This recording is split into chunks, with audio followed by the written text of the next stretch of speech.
আজকের যুগে তথ্যই সম্পদ, কিন্তু আমরা যখন কোনো অজানা আইডি থেকে আসা লিঙ্ক ক্লিক করি বা কোনো অসুরক্ষিত ওয়াইফাইয়ে কানেক্ট করি নিজের ফোন বা ল্যাপটপ, তখন আমরা নিজের অজান্তেই আমাদের ফোন বা ল্যাপটপের সেই গুরুত্বপূর্ণ তথ্য কোনো অজানা লোকের হাতে তুলে দিই। তাহলে আমরা কি করে নিজেরা সাবধান হতে পারি? কোনো অজানা আইডি থেকে আসা লিঙ্ক ক্লিক করবেন না, কারণ এটা একটা ফিশিং স্ক্যাম হতে পারে। কোনো অজানা নাম্বার থেকে আপনার কাছে ফোন বা মেসেজ আসে আপনার ব্যাংক ডিটেলস জানার জন্য, তাহলে কোনো অবস্থাতেই তার উত্তর দেবেন না।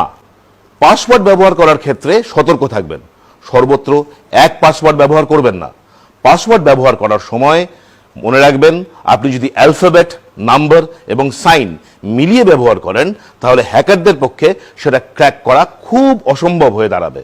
সবসময় সুরক্ষিত ওয়াইফাই নেটওয়ার্কের সাথেই নিজের ফোন বা ল্যাপটপ কানেক্ট করুন। প্রতারণায় পা দেবেন না, সঠিক পদক্ষেপ নিন এবং সুরক্ষিত থাকুন।